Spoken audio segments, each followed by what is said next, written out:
poquito.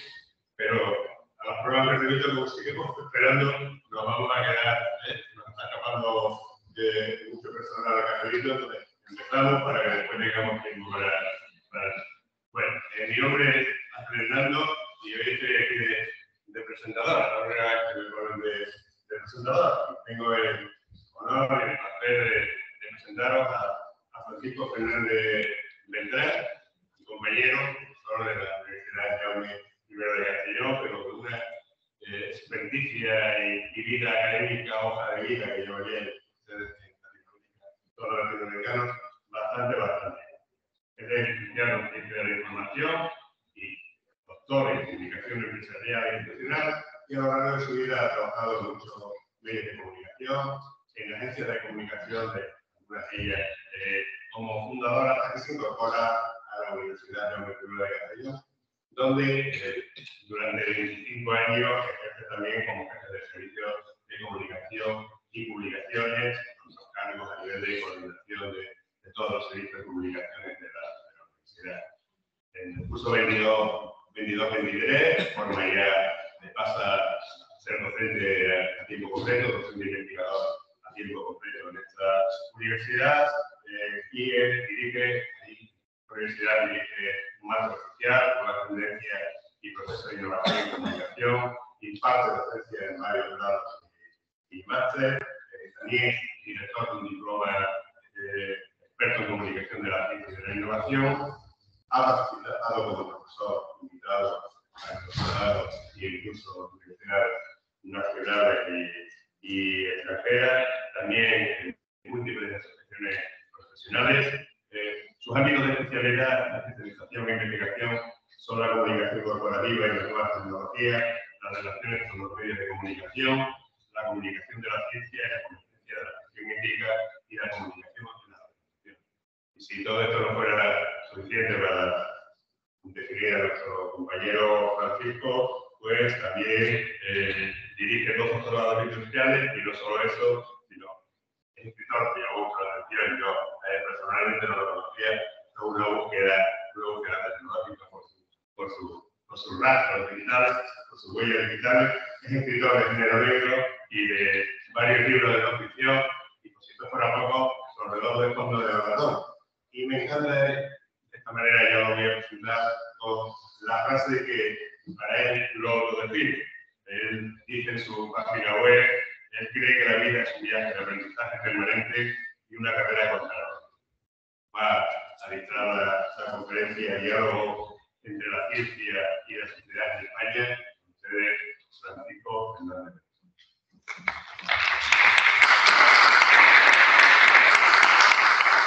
Buenos días a todos y a todas. En primer lugar, quisiera agradecer a la Universidad de Málaga, a la profesora Ana Castillo, la invitación para poder estar hoy con ustedes en la inauguración de esta escuela de otoño. También agradecimiento a la profesora Ana por sus palabras de presentación y a todas las universidades que participan en esta escuela de universidad. Bien, yo voy a intentar hablarles de la relación entre la ciencia y la sociedad, del diálogo entre la ciencia y la sociedad, a partir de una experiencia profesional que, como ha comentado el profesor Hernando, me ha llevado durante 25 años a gestionar la comunicación corporativa de la Universidad de Castellón, un centro de investigación, y por tanto desde la experiencia de la gestión de la comunicación corporativa de las instituciones que forman parte del sistema científico español. Junto a ello, de lo que les voy a hablar también hoy es de una serie de trabajos que hemos venido desarrollando durante los últimos 10 años en el marco de mi universidad, en la relación entre la ciencia y la sociedad desde la perspectiva de la comunicación y también desde la perspectiva de la ética. En ese sentido, vamos a hablar del diálogo entre ciencia y sociedad como un requerimiento que tiene también un mandato ético, que tiene también un componente ético. En ese sentido, pues, lo primero que tendríamos que determinar es cuando hablamos de diálogo entre ciencia y sociedad, de esa relación entre los investigadores e investigadoras, a los cuales hoy tengo a todos ustedes como futuros investigadores e investigadoras, pero también como investigadores o investigadoras en el ámbito de la comunicación, que tienen un papel comunicación, de ese diálogo. Lo primero que tenemos que determinar, como decía, es dónde ubicamos ese diálogo entre la ciencia y la sociedad. Pues lo ubicamos en una relación de derecho de la sociedad. La sociedad tiene derecho a conocer qué hace la ciencia, tiene derecho a saber por dónde se están desarrollando las investigaciones, pero también la comunidad científica tiene el deber de informar, tiene el deber de dar cuenta, de rendir cuenta de su actividad. ¿Por qué? Porque en una gran parte la investigación en la sociedad occidental es una investigación financiada por fondos públicos, pero aunque esa investigación no esté financiada por fondos públicos, aunque tenga una financiación privada, existe también ese derecho por parte de la ciudadanía a saber y ese deber por parte de los investigadores o la comunidad científica a informar. ¿Por qué? Porque la ciencia tiene repercusiones. La ciencia cambia nuestras vidas y, de alguna manera, tiene un impacto trascendental en nuestra sociedad. Por eso, la Unión Europea, sobre todo a partir de Horizonte 2020, viene desarrollando y promoviendo que en todos los proyectos de investigación haya una importante labor de comunicación de la ciencia, una importante labor de diálogo. El diálogo forma parte de la comunicación de la ciencia, pero la comunicación de la ciencia no siempre es un diálogo. Y dentro de esa relación entre ciencia y sociedad, la Unión Europea está promoviendo sobre todo una perspectiva, que es la de la investigación y la innovación responsable, RRI, por sus siglas en inglés, que tiene como fundamento precisamente el diálogo entre la ciencia y la sociedad, y en el que en ese diálogo, como expondré a continuación, el papel de los comunicadores y de las comunicadoras es fundamental. El reto al que nos enfrentamos es sustituir el exceso de información, porque vivimos en una sociedad sobrecontaminada, permiten la expresión de información, de datos, de inputs, pero en el que el conocimiento real sobre el avance de la ciencia es muy limitado. Para que seamos conscientes del momento histórico en el que nos encontramos, debemos pensar que una persona que visitaba las aulas de una universidad como la de Málaga hace un siglo, un siglo y pico, en el siglo XIX, su paso durante 4 o 5 años por la universidad le permitía ejercer su profesión el resto de su vida. Le permitía adquirir el suficiente conocimiento para poder desarrollarse como profesional, médico, ingeniero, ingeniera, licenciado o licenciada en letras, para el resto de su vida. Pero a partir del siglo pasado, sobre todo a partir de la Segunda Guerra Mundial, el conocimiento adicional generado en la vida de una persona crece en torno al 10 o 20%, y a partir de la actualidad es varios cientos por cien la cantidad de conocimiento nuevo que se genera en lo que es una vida profesional, una vida académica. También lo han comentado en la inauguración las mujeres que han tenido la oportunidad de inaugurar hoy esta jornada de otoño. La ciencia ya no se puede desarrollar en solitario. La ciencia ocupa tal volumen que Leonardo ya no es posible. Ya no es posible una persona que tenga por sí misma la capacidad no solo de triunfar o de desarrollarse en varias disciplinas, como fue Da Vinci, sino incluso en una sola disciplina. Necesitamos de la cooperación y del trabajo en grupo. Hay unos versos de Eliot, del poeta, que para mí son especialmente importantes cuando hablamos de comunicación de la ciencia y del diálogo entre ciencia y sociedad, porque vienen a ejemplificar dónde nos encontramos. Y Eliot se preguntaba a principios del siglo pasado, a principios del siglo XX, que dónde está la sabiduría que perdemos con el conocimiento y dónde está el conocimiento que perdemos con la información. Yo creo que estos versos escenifican perfectamente los 3 niveles y los 3 estadios en los que nos movemos cuando hablamos de ciencia, la información, el conocimiento y la sabiduría. Y probablemente estemos en un momento en el que la información, que es la materia prima del conocimiento, la materia prima que el conocimiento debe de alguna manera dominar e integrar, está por todas partes, a un golpe de clic. Tenemos nuestros teléfonos móviles que nos inundan y nos abruma, es un tsunami de información. Pero el conocimiento es gestionar esa información y gestionarla adecuadamente para entender la información, para poder trabajar con ella y poder consolidarla y sobre todo para que dé pie al pensamiento, para que dé pie al pensamiento crítico, que también se habla de la mesa de inauguración, que debe ser, en mi opinión, lo que inspire, lo que motive fundamentalmente a los nuevos doctores y doctoras que nos acompañan en esta sala.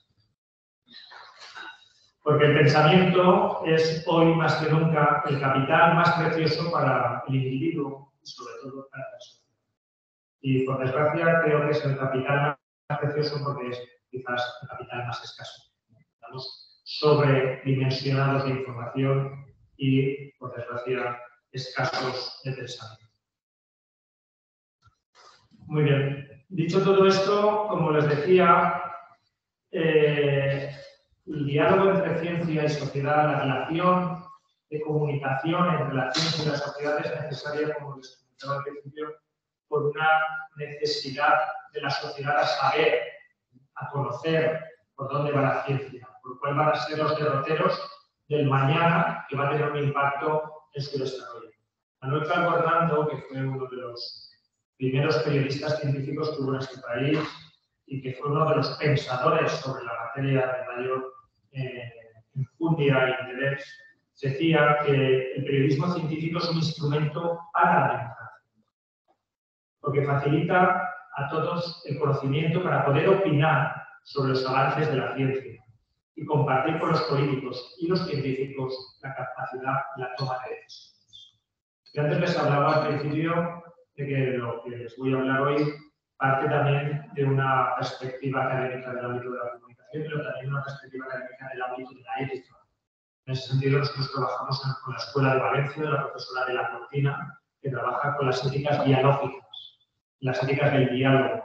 Y Adela Cortina siempre dice que no puede haber diálogo cuando los sujetos participantes en esa relación no conocen los términos de lo que se habla, no tienen el conocimiento suficiente. Por tanto, la sociedad no puede ejercer su derecho democrático a tomar decisiones si no tiene un conocimiento suficiente para poder opinar y para poder participar en esa vida.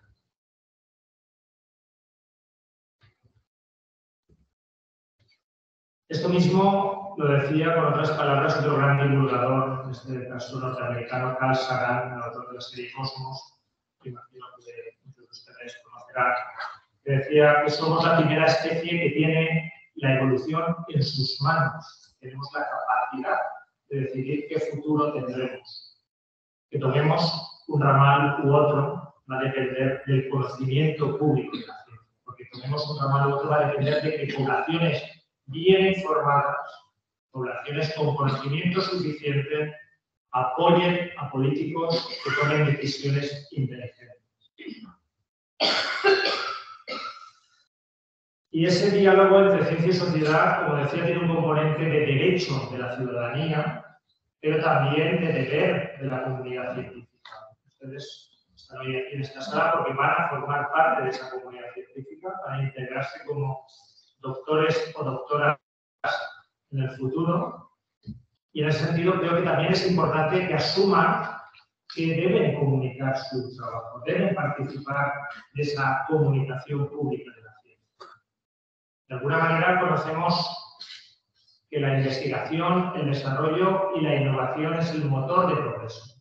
Pues a partir de esa suma, me permito integrar un cuarto elemento, que es el diálogo de esa relación entre la sociedad y la comunidad científica.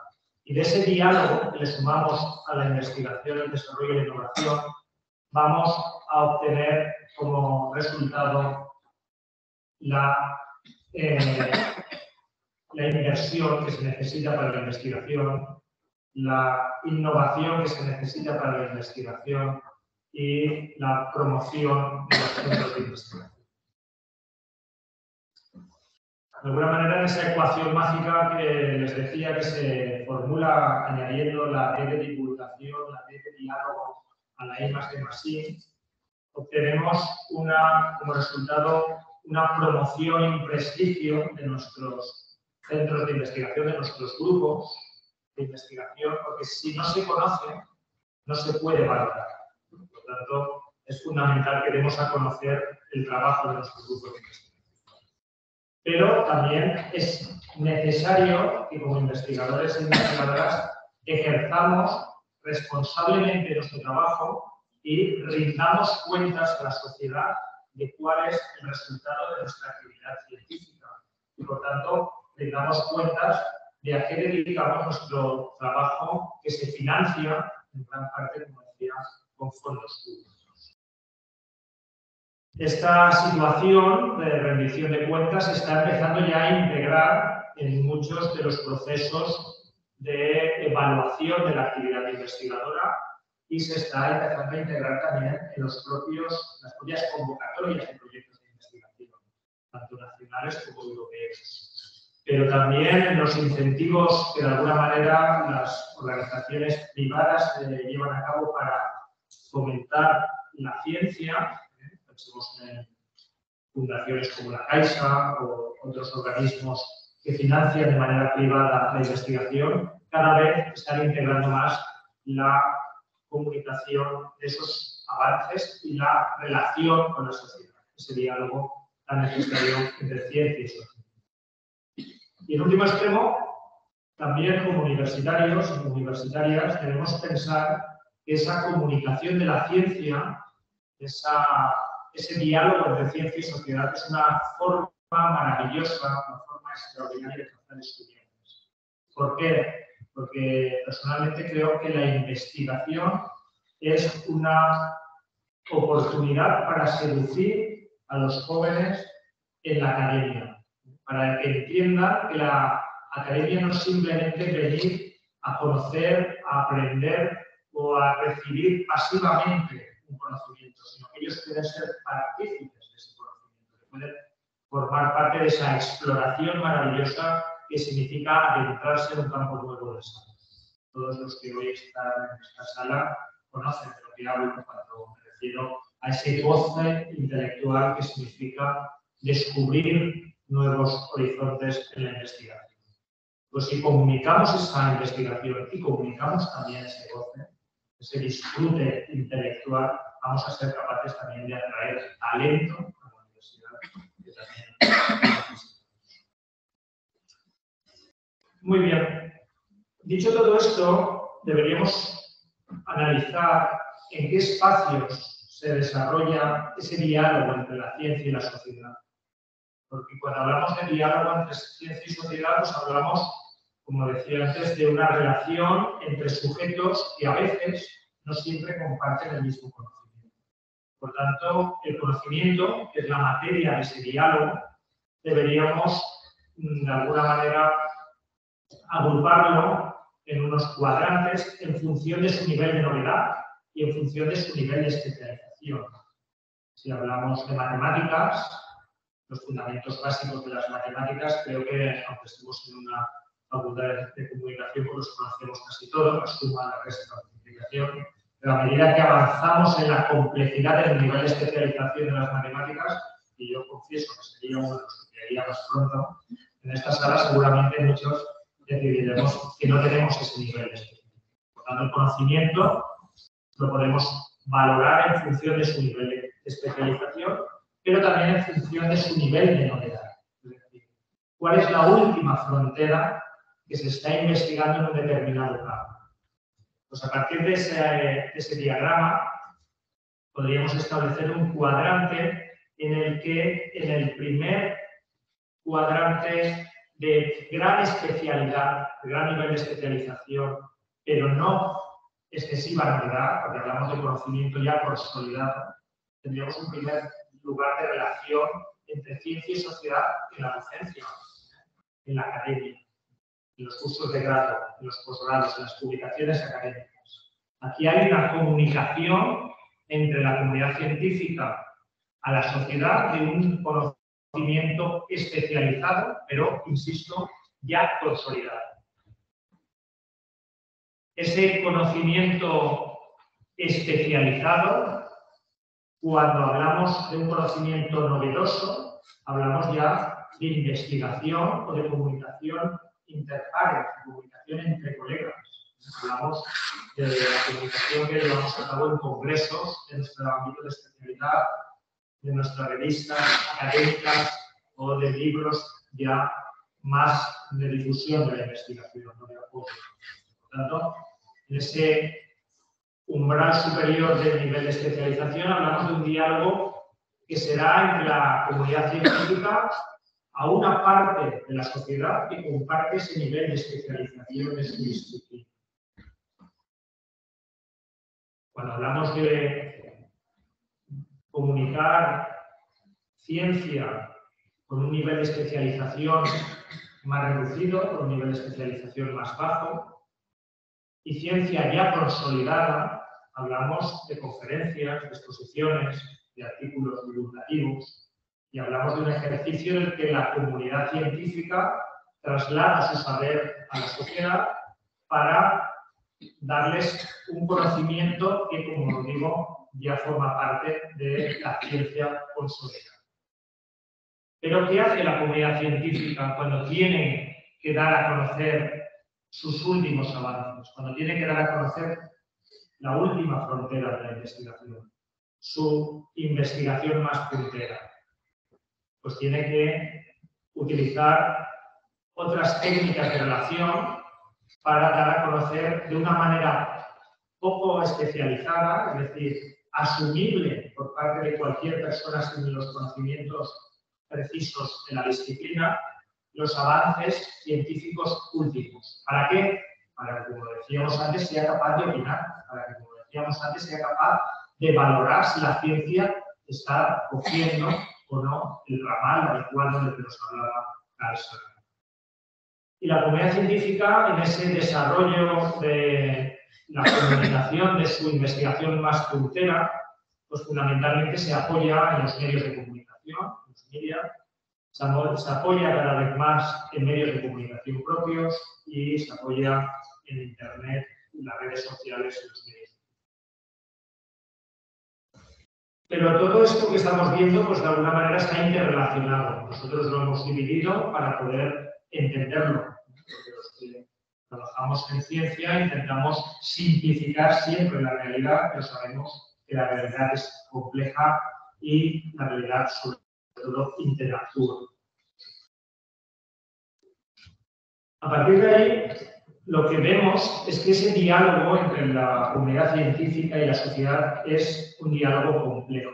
Y cuanto más complejo es un diálogo, más mediadores o más capacidad de mediación requiere. Por tanto, la relación que hay entre la comunidad científica y la comunidad, la sociedad en su conjunto, requiere de mucha mediación. Lo cual, para los que nos dedicamos al ámbito de la comunicación, es una muy buena noticia, porque tenemos un espacio de desarrollo profesional muy importante en esa mediación. Porque esa mediación la debe desarrollar fundamentalmente personas formadas en el ámbito de la comunicación. Fundamentalmente, el diálogo que tenemos ahora entre la ciencia y la sociedad es un diálogo en el que los centros de investigación, los individuos, las personas que investigan y sobre todo los grupos de investigación, porque insisto, la ciencia hoy se desarrolla en grupo, llevan a cabo una relación de difusión de su actividad a través fundamentalmente de mediadores. Mediadores que son básicamente los gabinetes de comunicación de los centros de investigación de las universidades, y mediadores que son también medios de comunicación y similares. Y cuando hablo de similares, hablo de una figura que tiene una importancia creciente en este ámbito, que es el de los influencers de ciencia. Nuestro grupo de investigación estuvo desarrollando durante el año pasado una investigación financiada por la FECIP sobre el papel de los influencers en la comunicación científica, de que luego les hablaré algunos resultados. Y esos mediadores, ya sean mediadores profesionales, oficiales, como pueden ser los gabinetes o los medios de comunicación tradicionales, o sea, otro tipo de mediadores, como puedan ser estos influencers, son los que se relacionan en último extremo con la sociedad. La sociedad está formada por individuos, está formada por personas, pero también está formada por asociaciones y por grupos de interés. Y esa sociedad, ¿cómo se relaciona con la comunidad científica? Pues esa sociedad tiene grandes dificultades para relacionarse con la comunidad científica, porque esa sociedad tiene grandes dificultades para relacionarse con los mediadores, que sí que están en contacto con la comunidad científica, pero no tanto con la sociedad. Y tienen todavía más dificultad para comunicarse con los investigadores e investigadoras en vivo, en directo.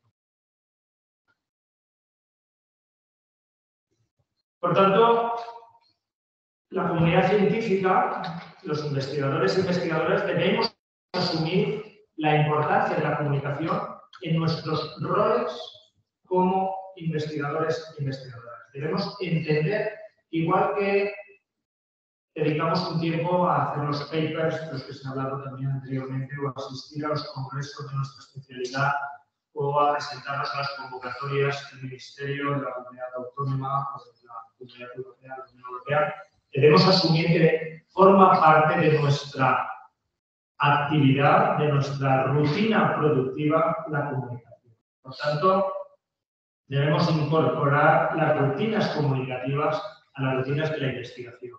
Y no solo cuando estamos hablando de investigadores o investigadoras de comunicación, sino del ámbito del derecho, como la directora de la escuela, o del ámbito de la ingeniería, la medicina o cualquier otra disciplina académica.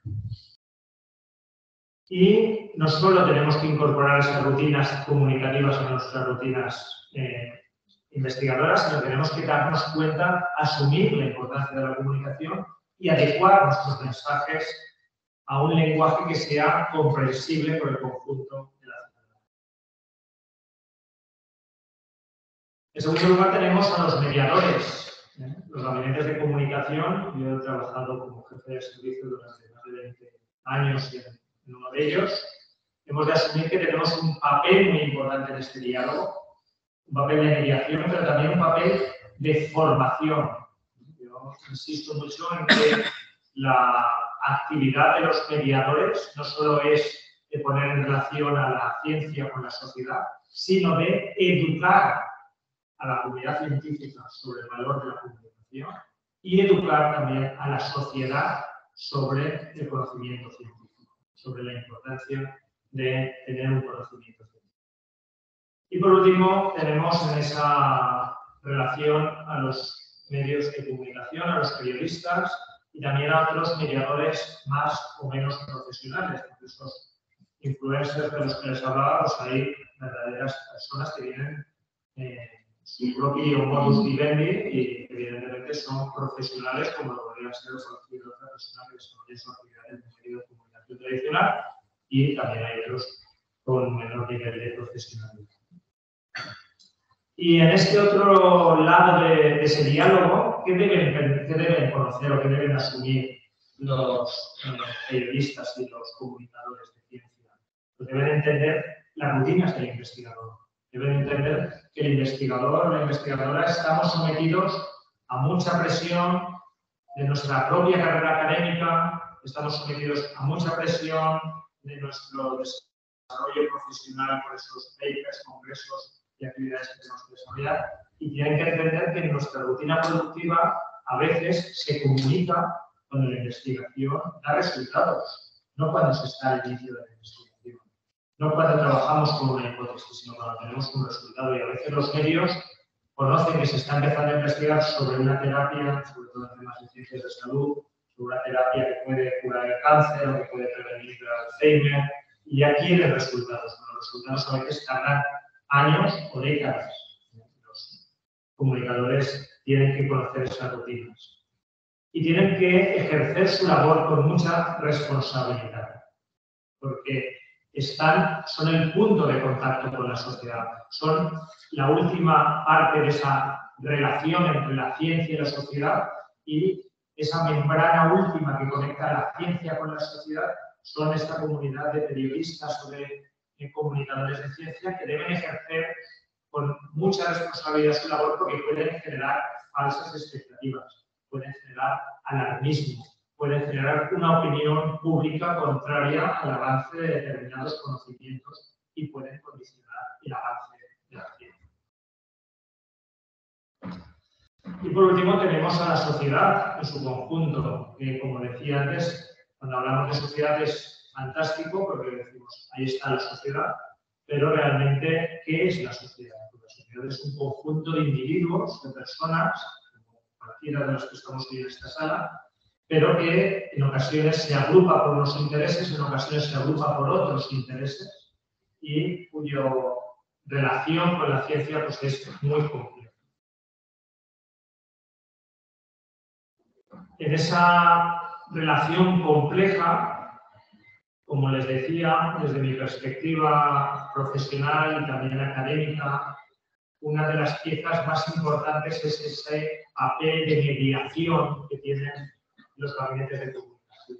Y ese papel de mediación en el que precisamente los investigadores e investigadoras de comunicación, los que están hoy en esta sala, les animo y les invito a poder analizar y desarrollar investigaciones, porque hay mucho campo de estudio sobre cómo ejercer esa mediación entre la ciencia y la sociedad. ¿Por qué? Porque los mediadores deben, como decía, poner en relación a la comunidad científica con la sociedad, pero deben también formar a la comunidad científica en técnicas de comunicación y deben formar a la sociedad en los fundamentos de la ciencia, para que la sociedad sea capaz de entender el mensaje científico. Además, los mediadores tienen que hacer un ejercicio de proactividad en la comunicación. No pueden quedarse a expensas de que vengan los medios a pedir información, sino que tienen que ejercer de fuente proactiva de información si quieren desarrollar bien su labor. Y por tanto, tienen que tirar de su propia comunidad científica para llevar ese conocimiento a la sociedad. Y en el contexto en el que nos encontramos, deben desarrollar un papel muy importante en el ejercicio de sus medios propios. ¿Por qué? Porque los medios tradicionales cada vez dedican menos espacio, menos tiempo a la comunicación científica y es en los medios propios, en los medios sobre todo digitales, donde podemos tener una oportunidad para conectar con la sociedad. Y todo ello en un contexto en el que la comunicación, como todos ustedes saben, porque son investigadores precisamente de la materia, pues está en ebullición de cambio, está en transformación.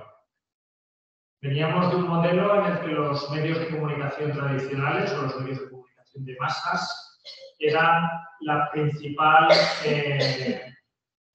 elemento que determinaba la agenda mediática, la agenda pública y que de alguna manera determinaba lo que la sociedad opinaba, lo que la sociedad valoraba. Esa figura del gatekeeper, del guardián de la puerta, que determinaba qué era noticia y qué no era noticia, qué se publicaba o no se publicaba en determinado medio de comunicación, o qué se publicaba y ocupaba la mayor parte del informativo y qué se publicaba y ocupaba un breve en las últimas páginas del diario. Entonces, esa figura del gatekeeper, como digo, está en crisis y lo está porque lo está también la comunicación de los medios tradicionales, que ya no son los que ejercen el monopolio de la comunicación pública. Los medios sociales han roto ese monopolio de los medios masivos, de los medios tradicionales, y los social media han incorporado una nueva forma de llevar a cabo esa función que llevaba a cabo los medios tradicionales del guardián de la puerta. Esa función del gatekeeper ya no la determina un consejo editorial, no la determina una redacción, sino lo que la determina la propia sociedad, lo que se conoce como el filtrado social. El filtrado social es ese ejercicio que llevamos a cabo todos y cada uno de nosotros y de nosotras cuando le damos un like, un me gusta, una publicación, la compartimos y esa publicación emerge por encima del resto. Por tanto, antes el proceso productivo en nuestro ámbito era que se publicaba y luego se difundía, porque todo lo que se publicaba, es decir, todo lo que pasaba al filtro del gatekeeper, llegaba al público, porque había muy pocos medios de comunicación tradicionales que eran los que tenían el monopolio de la comunicación pública. En cambio, hoy vivimos un proceso inverso, en el que se publica todo, pero luego se filtra. Y es ese filtrado social el que hace que determinados temas, determinados asuntos emerjan y tengan valor social, tengan valor público y determinados temas permanezcan desapercibidos. ¿Eso quiere decir que los medios de comunicación tradicionales no tienen importancia? No.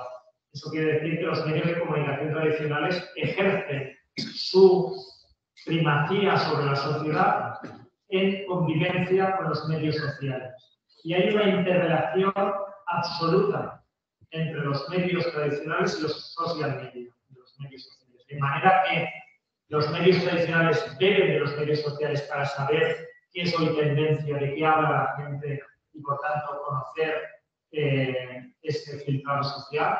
Pero también los social media, los medios sociales, beben de los medios tradicionales cuando compartimos y distribuimos informaciones que se publican en esos medios. Por tanto, como comunicadores de ciencia, debemos trabajar con ambos tipos de medios.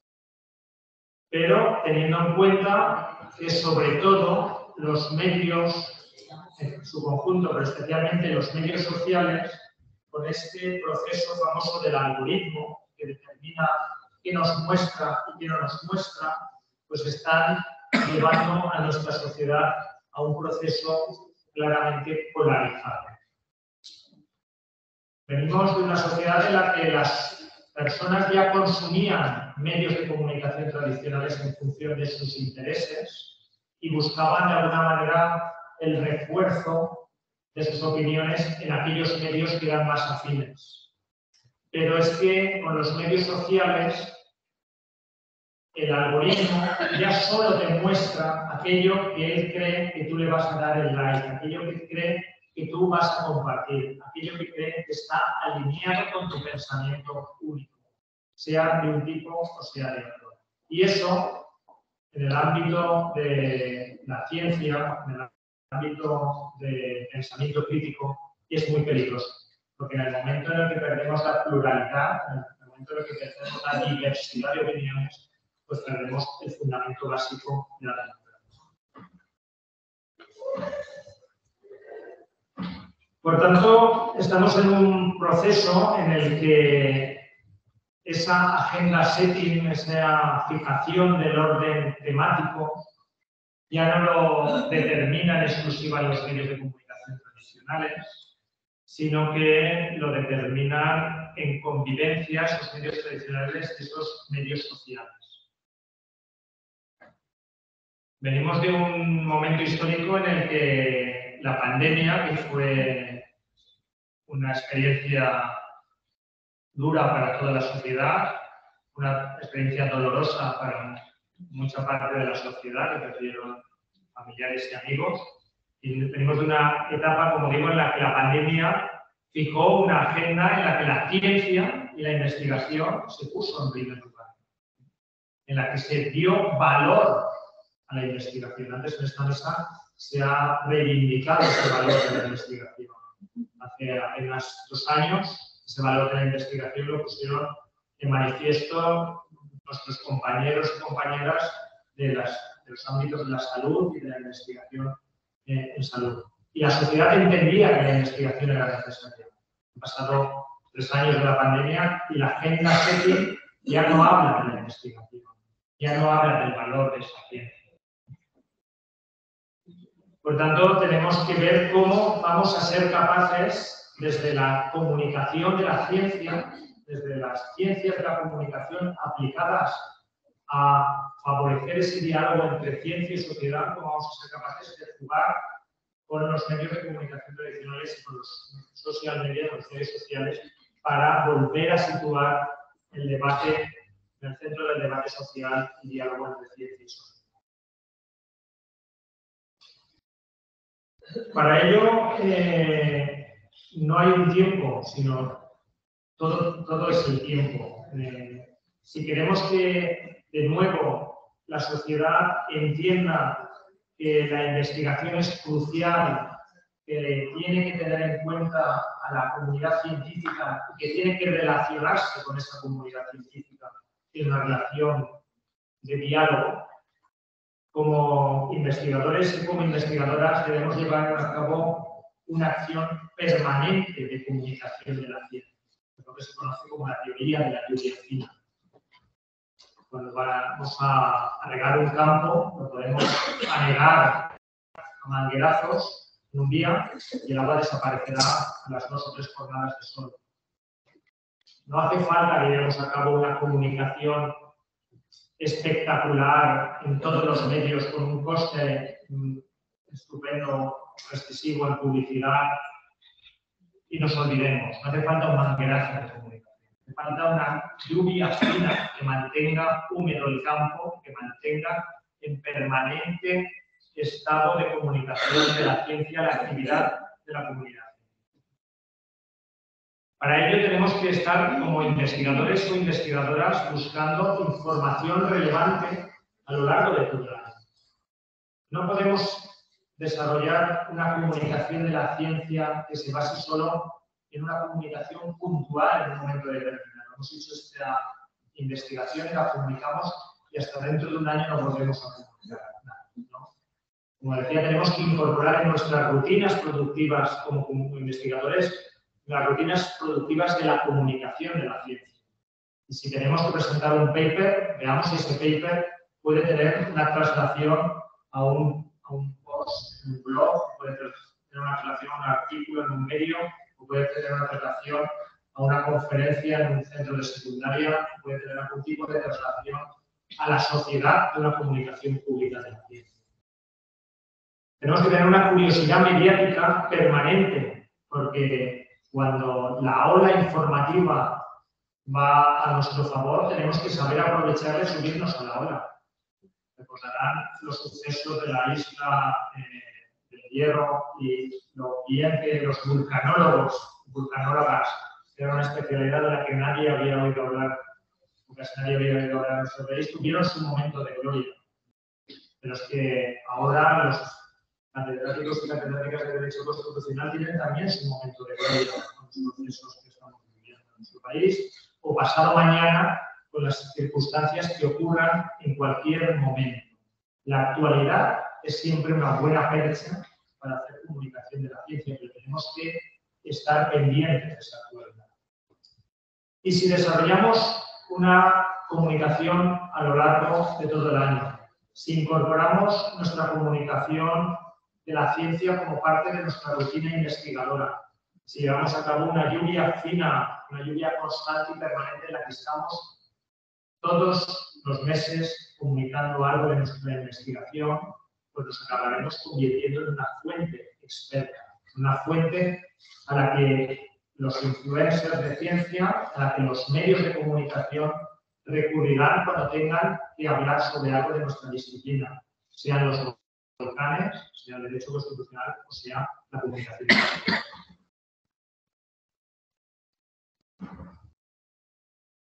Y para llevar a cabo ese diálogo, para llevar a cabo esa relación, pues los comunicadores y comunicadoras tenemos afortunadamente un repertorio muy amplio de soportes, un repertorio muy amplio de medios, de canales y de vías para ponernos en relación. Algunos con más capacidad de influencia, algunos con menor esfuerzo o con menor coste de personal y de medios, y otros con mayor complejidad. Tenemos, evidentemente, a los medios de comunicación de masas, de los que ya hemos hablado. Los medios de comunicación de masas, por desgracia, dedican poco espacio, poco tiempo a la divulgación de la ciencia, el conocimiento de la ciencia. Anoche estaba viendo uno de los programas en la 2, donde se relega siempre los grandes programas en la televisión pública, que es Curiosity, no sé si lo conocen, pero si no sé si les animo a que lo vean. pero es uno de los pocos ejemplos que tenemos en nuestro país de espacios para la comunicación de la ciencia. En las televisiones públicas hay poco espacio además relegado a ese canal de la inmensa minoría, que se suele decir. Pero es que en las televisiones privadas es inexistente prácticamente el espacio que se le dedica a la comunicación y a la web de ciencias. Por tanto, debemos trabajar fundamentalmente los medios propios. ¿Qué son los medios propios? Los medios propios son los medios que la comunidad científica tiene a su disposición. Tenemos las universidades, unas páginas web que llegan a una comunidad amplísima de personas que son nuestras propias comunidades universitarias. Tenemos boletines electrónicos, tenemos medios para llegar a comunidades que puntualmente pueden ser pequeñas, pero agregadas son muchas personas. Luego tenemos medios especializados. Si yo soy un ingeniero agrónomo o una ingeniera agrónoma y estoy trabajando en temas de cultivo de naranja, si soy capaz de que la revista profesional de los exportadores de cítricos recoja un texto sobre mi actividad, voy a llegar a un público muy especializado que va a ser capaz de valorar mi investigación. La segmentación es fundamental en la comunicación de la ciencia.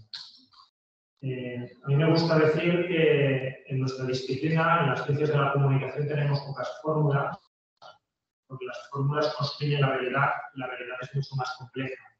Pero sí que es cierto que hay una fórmula que es exacta en nuestro campo, que es el de la segmentación. Y es que la eficacia comunicativa es directamente proporcional a la segmentación de la comunicación. Es decir, si yo hago una comunicación masiva, dirigida a un público muy amplio, voy a ser menos efectivo que si dirijo mi comunicación a un público muy concreto y muy específico. ¿Por qué? Porque voy a saber cuáles son sus necesidades concretas. Voy a conocer perfectamente su expectativa y voy a poder adecuar mi discurso a ese público. Por tanto, si trabajamos con medios especializados, vamos a segmentar mucho más nuestra comunicación científica y vamos a ser mucho más eficaces. Y luego tenemos que trabajar con soportes alternativos a la comunicación científica, con las exposiciones. ¿Por qué no? ¿Por qué no? Una exposición sobre derecho constitucional o sobre volcanes o sobre comunicación de la ciencia. Tenemos que aprovechar los momentos de demostración y de puertas abiertas que se han consolidado ya como un fundamento como son las Semanas de la Ciencia. Las Semanas de la Ciencia surgieron en París por iniciativa de un ministro francés, circunscritas a la última semana de noviembre y ahora ocupan todo el mes de noviembre, en el cual los centros de investigación se abren a la sociedad. Seamos capaces también desde el ámbito de las humanidades y de las ciencias sociales a abrirnos a la sociedad aprovechando esas Semanas de la Ciencia. Y sobre todo aprovechemos los medios sociales, las redes sociales, donde ahora mismo está la sociedad interactuando y donde la comunicación de la ciencia tiene que tener un papel fundamental. Un papel fundamental por parte de los investigadores y las investigadoras y por parte también de esos mediadores, de esos nuevos mediadores que son los influencers. Y luego aprovechemos también los nuevos modelos de comunicación. Carl Sagan fue el gran divulgador de la ciencia en Estados Unidos el siglo pasado porque fue el gran divulgador desde el audiovisual, creó unos documentales que aún hoy son verdaderas obras de arte. Pero hoy probablemente el lenguaje de nuestros jóvenes no sea tanto el documental, sino el videojuego. ¿Por qué no aprovechamos para desarrollar una comunicación de la ciencia a través de video?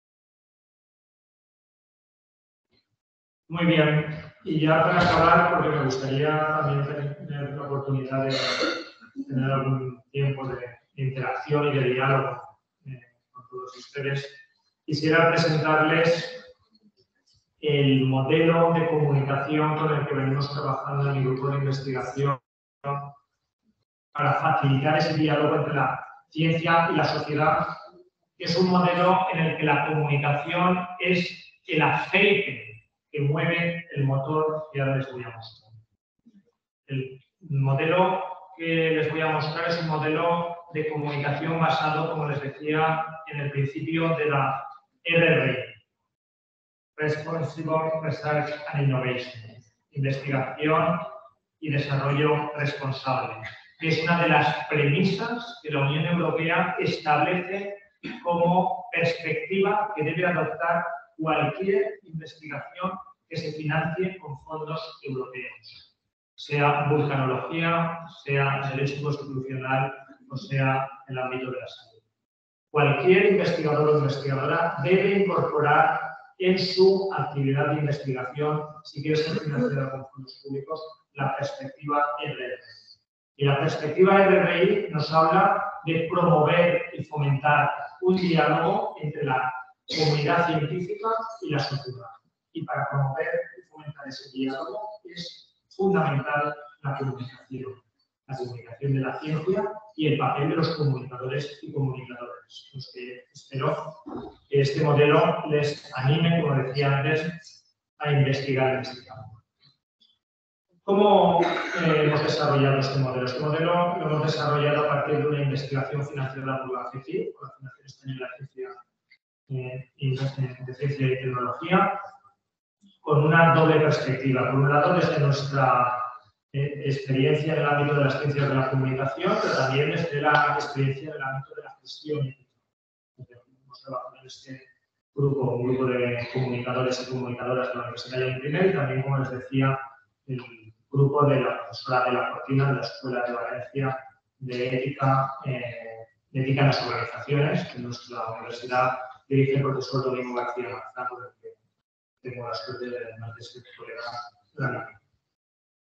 Y además de esta doble perspectiva ética y comunicativa, hemos adoptado una perspectiva también teórica y práctica, porque este modelo que hoy les presento es el resultado de un desarrollo académico, un desarrollo desde la teoría, pero también desde un desarrollo profesional. Hemos testado en el Servicio de Comunicación y Publicaciones de la Universidad de Madrid, durante los años en los que yo estuve al frente de ese servicio, y que hemos testado también con otros colegas de la red de la UCC+I, que imagino que conocerán, que son las unidades de cultura científica y de la innovación, que son las unidades que, a través de la FECI, en nuestro sistema científico español, pues promueve sobre todo la comunicación de la ciencia. Bueno, ese modelo sitúa como punto de partida de ese diálogo entre ciencia y sociedad un ejercicio proactivo de la comunidad científica, un ejercicio en el que la comunidad científica debe tomar la iniciativa y debe informar a la sociedad de aquello en lo que está investigando. Por tanto, el punto de arranque de este modelo es la información sobre cuál es la oferta de investigación, desarrollo e innovación del grupo de investigación, del centro de investigación de la universidad o de la organización investigadora que lleve a cabo este diálogo con la sociedad. ¿Por qué? Porque lo primero que tenemos que decir a la sociedad es en qué estamos trabajando, en qué estamos investigando. Por tanto, lo primero que tenemos que desarrollar es una información proactiva de cara a la sociedad para mostrarle, para abrir nuestros laboratorios, para abrir esa torre de marfil que tantas veces han acusado a las universidades y los centros de investigación, pues abrirla a la sociedad. A partir de ahí, la sociedad se establece siempre unas expectativas, es decir, hay unas esperanzas por parte de la sociedad en la ciencia. Se espera por parte de la sociedad determinados avances, se espera que investigamos determinadas cuestiones, pero como investigadores o investigadoras somos conscientes de cuáles son esas expectativas. ¿Sabemos qué se espera de nosotros? Ese es el segundo elemento que debemos incorporar al diálogo. El conocimiento de cuáles son las expectativas de la sociedad sobre la ciencia. Y he hablado primero de información proactiva antes de expectativas, porque las expectativas que existen en la sociedad son múltiples, pero las expectativas deberían estar conformadas en función de la información que se recibe, porque la sociedad puede esperar de nosotros muchas cosas, pero debería esperarlas en función de lo que realmente estamos trabajando. Por eso es importante que arranquemos con una información proactiva. A partir del conocimiento de lo que se espera por parte de la sociedad, de nosotros y nosotras como investigadoras, la RRI nos anima a que incorporemos esas expectativas en nuestra investigación, a que incorporemos lo que las personas afectadas por la investigación esperan de la investigación. Pero, evidentemente, no vamos a poder incorporar todas las expectativas, no vamos a poder incorporar todo lo que se espera de nosotros. ¿Por qué? Porque probablemente tendrá un coste que no podremos asumir en tiempo o en dinero. Porque junto a esas expectativas de la sociedad tendremos que incorporar también las propias expectativas con la investigación de la comunidad científica.